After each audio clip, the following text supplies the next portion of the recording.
Hello and welcome to Travel Talks, the webinar series from Grey Doors where we discuss all things business travel. Thank you so much for joining us today. My name is John Cooper, I'm the Group Marketing Director here at Grey Doors, and I'm joined today by my colleague and Chief Operating Officer, Dave Bishop. Good morning everyone. So, to kick things off, it's kind of a tradition now at Travel Talks that the first episode of the year is we look at the trends and the factors that we think are going to influence corporate travel management over the next 12 months. So for the next half an hour or so, we'll be getting our crystal ball out and trying to predict what's going to influence the corporate travel market and the industry in 2024. Now, throughout the webinar, if you have any questions at all, please use the Q&A function in Zoom, and we will do our very best to answer those questions at the end of the webinar. Any we don't get time to respond to, I do promise that the Travel Talks team will email you directly back with answers to your questions. So Dave, I guess before we begin with what we think is going to happen this year, it might be interesting just to take a quick look back at what the travel industry was predicting at the start of 23 and what actually came true. Sure. I think the main story last year was we were on the back of probably the biggest shock post-COVID, which was the airfare inflation that we saw 21 to 22. If we look at the average industry forecast for 2023, domestic was 5%, European 6%, and long haul was between 2 and 10% depending on the destination. We had some real changes last year. China opened up in the middle of April, and that had quite a huge impact on kind of average pricing. I think the actuals that we saw through 2023 were actually pretty similar from the industry in that respect. What the difference for us is that because we're quite a large user of fares buying directly from the airline or NDC, actually that helped to counter some of those inflationary headwinds that we saw coming in the airfare market, and actually we saw some overall fares decrease in 2023 over 2022 because of our the NDC fares that we offer, or the direct connect fares that we offer to our clients. So if I look at domestic, overall across the whole year, we saw the average fare increase by 1% against the industry forecast an average of 5%. European, we actually saw a contraction of just over 2.5%. And a similar field in long haul where we actually saw a contraction in average fares of 3% across the year because of the impact of buying directly from those airlines. So actually really counterintuitive to the rest of the industry. Okay. And I don't really see that trend, that the impact of NDC really having lessening as we go into 2024. We're looking at introducing more airlines. We've just started with Air France KLM, and there will be other airlines that come through onto our NDC roster in 2024. So if I look at where the industry feels 2024 is going to be, I think some of those increases are pretty similar to what we saw in 23. But actually, if I look at what we predict, we think domestic will be actually potentially a slight contraction of 1% in the average fare. European, slight contraction. Long haul is always more difficult to predict because it is such a broad market. But we think Europe, long haul will be anywhere between a contraction of 1% to an increase of 3%, depending on what particular route you're flying on. So a relatively flat year for air-ish. And I must say, with NDC, another famous business travel industry acronym, stands for New Distribution Capability. The irony is it's been around for about 15 years, but every year kind of gets recycled. We certainly covered it a lot. And it's effectively, as you said, buying content direct from the airlines. It's a better, more richer shopping experience. Yes.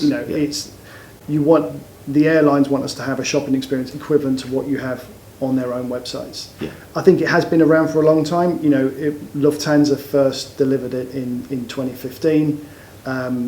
So it's we're coming up to 9 years now.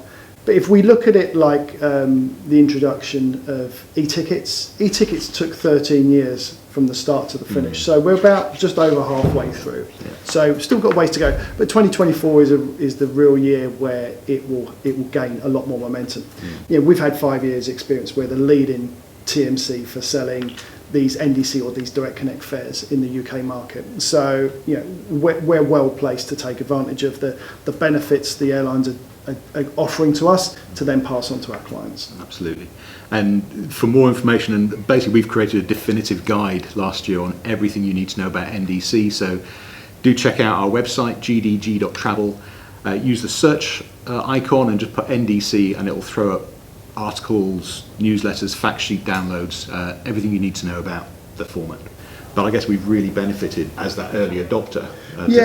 Our clients have it, and particularly that impact is really more sharply felt in short haul fares, and particularly on short haul flexible fares. Obviously, if we look at flexible and restricted tickets, if I look at flexible fares, the average fare saving was 30% or just under £200 in 2023. On restricted tickets, less because there's the tickets typically are a lot cheaper as well. The average saving was 18% or £45. We're seeing we're seeing probably less restricted fares being sold as people do need that flexibility. Because plans change. So, but overall, it's still been a fairly healthy saving, and again has helped to really counter those inflationary headwinds that we've seen in the airline market. Right, of course. So I guess, getting back to our predictions for this year, you've talked about relatively flat. How does rail? What's your predictions for the cost of rail for business travel in this coming 12 months? Well, rail is an interesting one because it's kind of really split into two different parts. You've got regulated fares, which is where the government and the rail industry set what the maximum that these particular fares can increase, and that's an inflationary increase each year, which happens in March. So this year there are those regulated fares, which are anytime tickets, off-peak return tickets, and not particularly relevant for business travel in most respects, but season tickets. So those that regulated increase is 4.9%. Last year it was 5.9%. Unregulated fares, which are really advanced purchase fares and first class fares, they're really sold on commercial terms. So that's really looking at a supply and demand curve that, as we see, kind of quite heavily in the air industry. If I look at, again, these are the regulated, 4.9% is the regulated increase taking place this March. If I actually look at what happened to our clients in 2023, they were largely insulated against those prices by the transparency of the systems that we use that allow a rail user to go and kind of buy the best fare and the most optimum fare for what they need.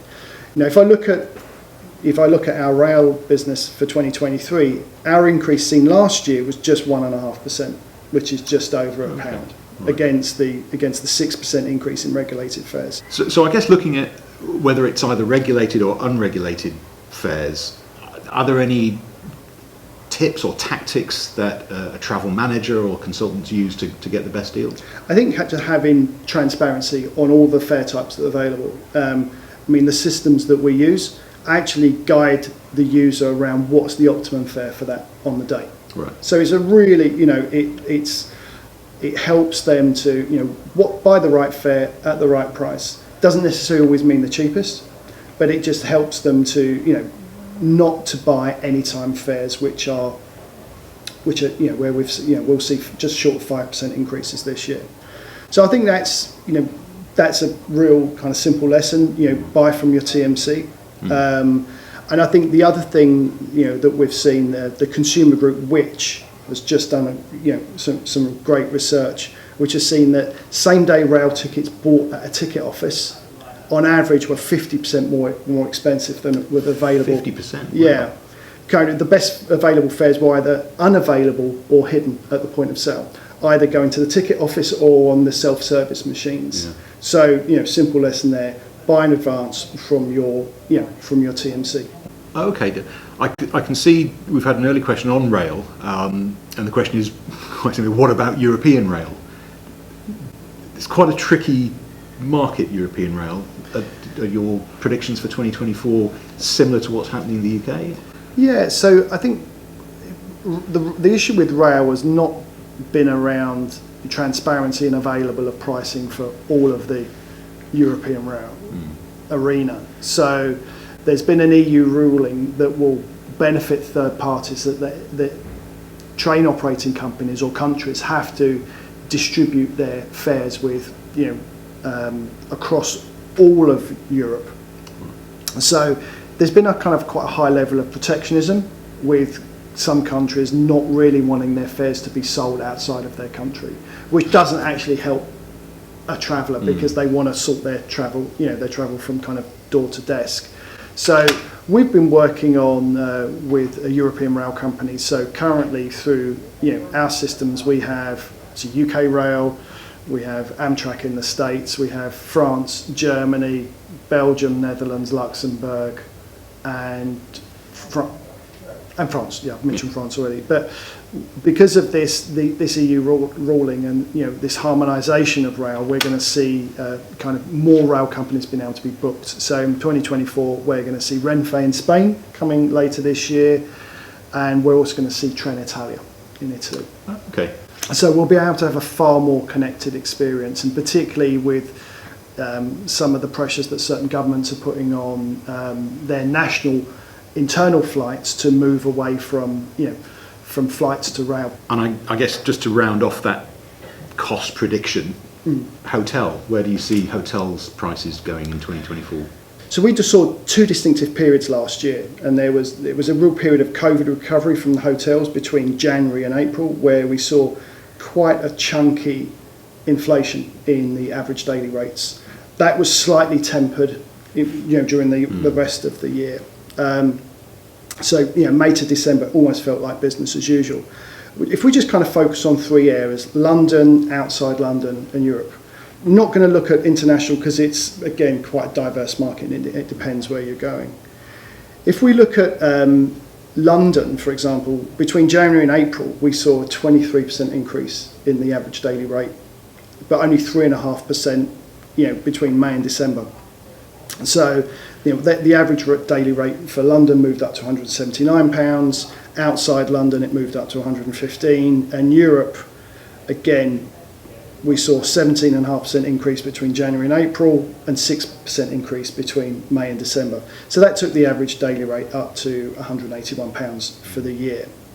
Global hotel rates are predicted to increase between 4 and 10% in 2024. And that's really down to kind of two main areas. One, inflation remains high, and there's still some severe shortages in staffing. Right. So, which again, there's quite a lot of wage pressure, headwinds within the hotel industry. And what we've kind of really seen is almost a bit of a realignment with how hotels operate. Typically,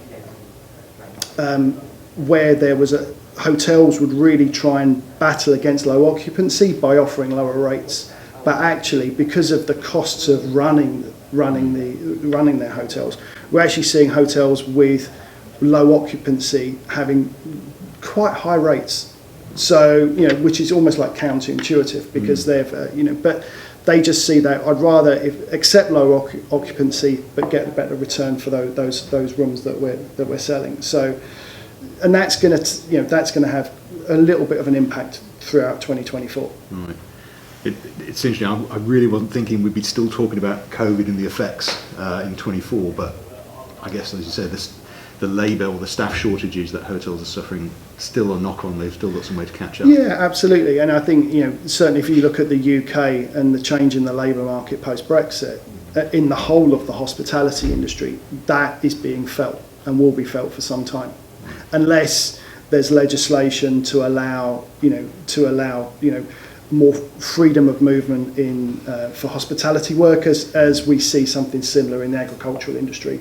We're kind of not there yet. The message is the same: short of staff, not enough domestic talent wanting to go into the hospitality industry. So it's a real issue, and that will be impacting on the rates that our clients see. Okay, so let's really get into some crystal ball gazing and the future and what 2024 could hold. If you tuned in to the last episode of Travel Talks, you'll have seen our Chief Technology Officer, Sophie Taylor, offer some really fascinating insights and I guess predictions in where things like artificial intelligence, augmented reality, even robotics going and how that can influence travel. I guess some of the things Sophie was talking about is maybe a little bit further along the line, but looking at AI, robotics, augmented reality, do you see that starting to have an impact in business travel this year? Yeah, I think if we look at, it wouldn't be a trends view without looking at AI or AR. I think if we what we try to focus is on some practical elements that will have a benefit to the traveller during 2024.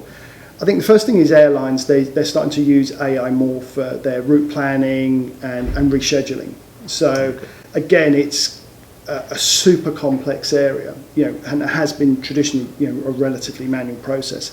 So we're starting to see that coming. So that should impact in terms of shorter delays, fewer cancelled flights. So they really optimise the use of their very expensive asset, the planes and the staff as well. So I think that's going to be we'll start to see that this year. I think the other thing that is where augmented reality is starting to come into play is around how the airlines actually service and maintain their planes. So we're seeing use of augmented reality glasses to help engineers fix problems more easily, so they don't have to refer back to kind of weighty manuals and how to manage their aeroplanes. And this should result in kind of less planes going tech, which has can have quite a significant impact on airlines across a year. So I think there's signs that that's starting to play during 2024. So not necessarily things that the traveller will see from an AR perspective, but in the background they will certainly improve their experience. And I think we've seen at various points, particularly in 2022, where some airlines were being overtly optimistic with how quickly they could turn planes around. All of this is done under the overarching issue of air traffic control, because that has sometimes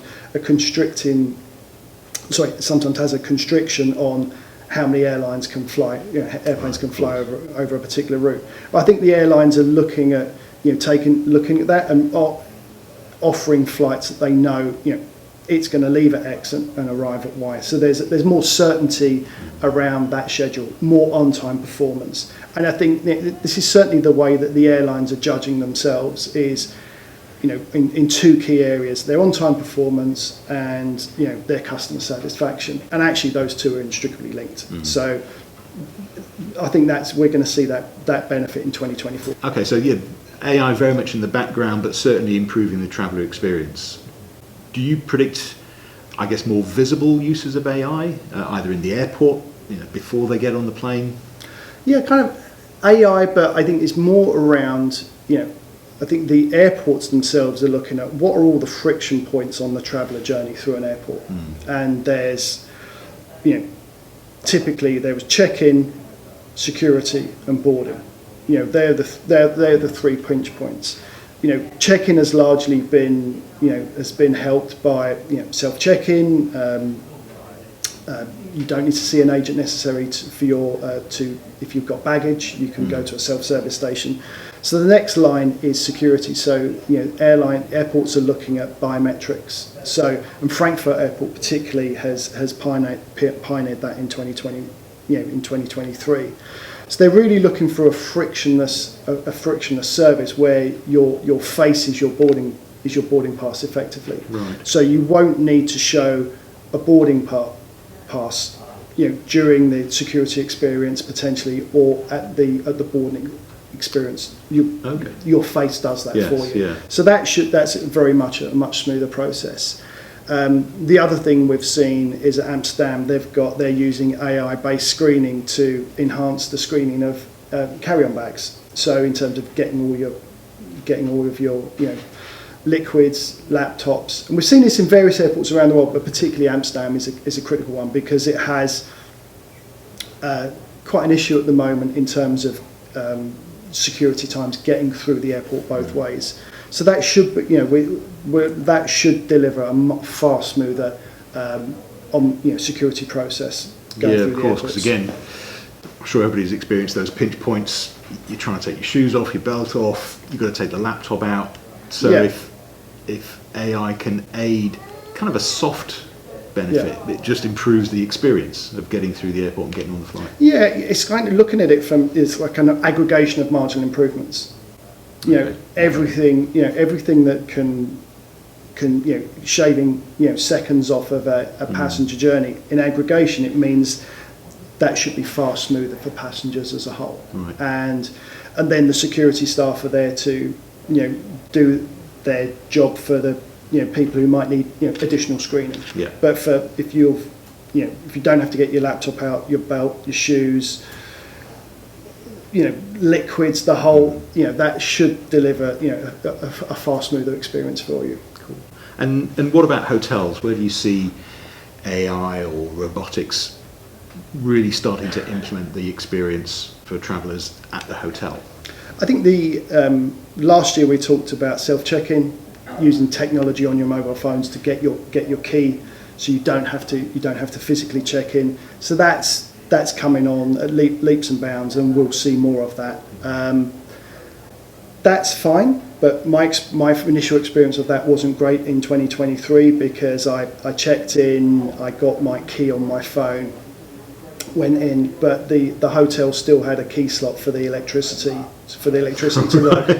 So I still had to go back to check in to get a card to put in. But they are working on that. I think we're starting to see some hotels using robots for delivery of room service. So it's a small thing, but where the hotels are struggling with resource because of the pressures in that industry, anything that they can do there will kind of enhance the experience.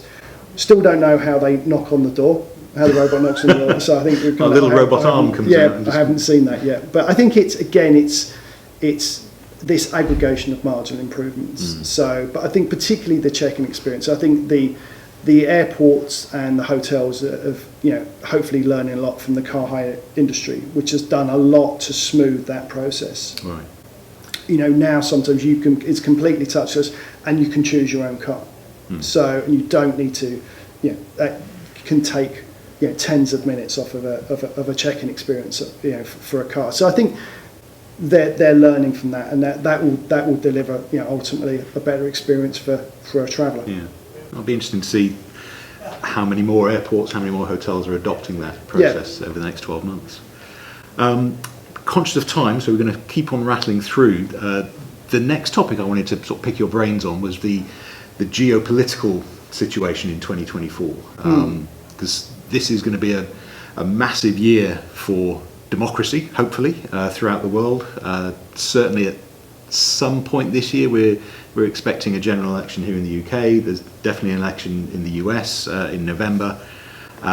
And in fact, I just did some research. IATA reports that 2024 will be a historic year in politics. So more than 70 national elections taking place over the next 12 months in countries that are home to around 4.2 billion people. So effectively, that's the majority of the Earth's population are going to the polls in some way or another this year. Now, of course, we can't predict the outcome of those elections, but can you offer any insight or predictions on what the political situation happening this year might have on travel? I think we can look at it in two ways. One is airport expansion. So, I think it's a particularly heightened issue in London with Gatwick Airport and with Heathrow Airport with the additional runways. So, these are major long-term investment decisions. So we'll start to get a view with whoever the government's going to be potentially later this year around their view on that airport expansion, and is there going to be more of a dampener put on those, which will benefit other airports in Europe where they've got maybe a slightly different view about airport expansion. The other thing is around the taxes that are applied to flights or APD. So again, we don't know what the impact is going to be from the ruling party or parties if there's a coalition, potential there. So I think it's really, I think it's a bit of a wait and see on those. it's interesting. I'm just keeping an eye on some of the questions coming through, and it's not so much a political question, but certainly global. The person's asking, with all the terrible things happening in the world right now, what's the effect on travel of the turbulent situations currently taking place in many parts of the world? So I think let's tackle this in two ways. One is from the airline's perspective, as a practical element, is the fact that we have no fly zones, and that's certainly between Europe and Asia. That has quite a significant effect on where they can and can't fly, which is leading to longer flight times, greater CO2 emissions, and higher pricing as a result of that. So that's one aspect. The other aspect is really the effect on the global economy, where we're seeing the current issues at the moment in the Suez Canal, with shipping having to be directed around Africa, which is having an impact on pricing, which could potentially have an impact on flight pricings, in terms of how the global economy works. But it's certainly an issue, and one that we're looking at. Yeah, no, it's a very good question, and please keep those questions coming in. I'm conscious of time, so if we don't, like I said, if we don't get time to answer yours, we will get back to you directly. So we've looked at our predictions for the cost of travel over the next 12 months, the influence of AI and robotics on improving that traveller experience in 2024, and of course the quite unique geopolitical situation this year, which is going to potentially have an effect on corporate travel and travel management. With an eye on the clock, are there any other factors or influences that have come into focus in your corporate travel crystal ball? Yeah, so sustainability, particularly around the use of airlines of sustainable aviation fuel, or SAF. We saw in November Virgin Atlantic fly the first ever 100% SAF flight from London to New York. Now, to kind of put this into context, this is we're very much at its infancy. In 2023, we saw the production of SAF triple to 600 million litres, representing 0.2% of the total global aviation fuel requirement. 0.2%. 0.2. Right. Put that into context, the 2023 production of SAF would power global airlines for 17 hours. So, it's important, but we're very much at its infancy, and we are on a journey. But the challenge of scalability remains. If we look at the 2050 targets for airlines around kind of their emissions, SAF production is going to increase by 750 times of what it is now. So, we fully support the use of SAF. We actually have clients who are offsetting their emissions through the purchase of SAF from the airlines that they used to consume. So, I think very much we hope that kind of private sector, governments, the oil majors, everyone's got a part to play in this. So, but again, something that we is going to create. We're going to see more talk about that during 2024.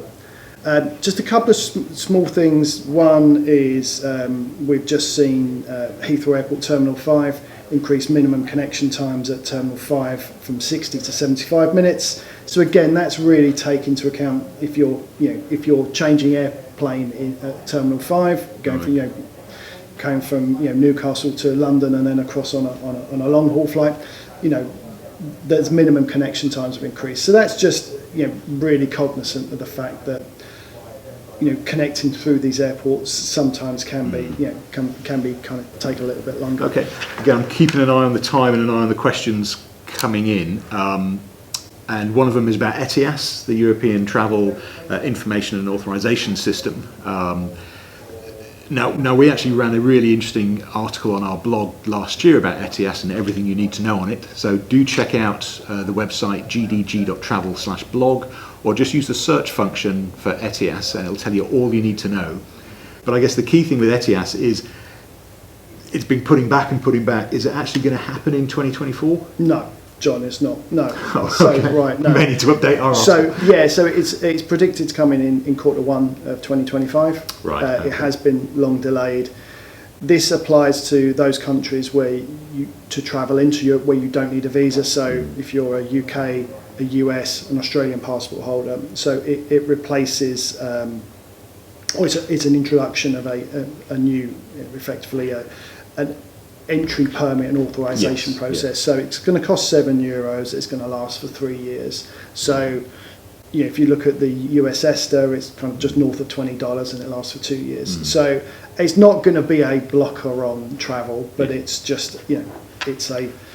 But it won't be 2024. It will not be 2024 for definite. But there is something coming in 2024 which is going to be of particular importance to British passport holders. If you've travelled into Europe post-Brexit, you'll know that some of the queues at passport control to get your passport stamped can be lengthy. Barcelona, Schiphol particularly has some real challenges. I haven't been able to go through Schiphol with a wait of less than an hour. So, but what is being introduced is an entry and exit system. So we'll be able to use the e-gates in all European destinations, ports and airports as well from October this year. It was supposed to be in the summer, but the French authorities wanted to push it back because of the Olympics that are happening in July and August. So that should result in a far smoother experience, because if you come into the UK, if you've got a biometric passport, which most are these days, EU and UK and US passport holders can all use our e-gates, but we haven't been able to use them in Europe, if you have a British passport. So all that's going to change. So that's going to have probably as a great hygiene factor, is going to have a great impact on travellers in 2024. So what I'm picking up is 24, on many ways, could be a real, maybe small, but certainly an improvement on the experience of business travel. Yeah, and I think it's again, it's the looking at all of those elements, the friction, the parts that cause real challenges. That airport experience. Flights being delayed, flights going technical. I think that a culmination of all these kind of minor things are actually going to have quite a big impact on the traveller in a positive way in 2024, which is great. We could talk about this all day, but I'm very conscious of time. I'm afraid we have run out of time. So, Dave, really appreciate your insights today. We managed to get to a couple of questions. There's a few that we haven't, but I promise our Travel Talks team will get back to you directly with a response. I guess it'll be fascinating this time next year to look back and how many of our predictions came true. But, we'll replay that again next year. How did we do? We'll mark ourselves out of 10. Very good. As ever, we will be compiling all of the key headlines from today's Travel Talks into one of our now famous Travel Talks fact sheets and sending that out to everybody who registered for today's webinar. Do tune in next time. Actually, the next Travel Talks is something of a takeover by our colleagues at Grey Door Sports. And on February the 22nd, they'll be doing a Travel Talks, basically sharing all of their insights, top tips, and how-tos in terms of specialist sports travel management. So maybe a little bit niche for this audience, but you're very welcome to join. But rest assured, business travel will be firmly back on the agenda for our next regular Travel Talks. Do check out the website, gdg.travel/talks, and that's where we'll be posting all the information about upcoming webinars. But of course, we'll be sending out information and how to register as nearer the time. But for now, from Dave and I, thank you so much. We wish you safe travels in 2024, and thanks very much for joining us. We'll see you next time. Thank you. Bye-bye. Bye-bye.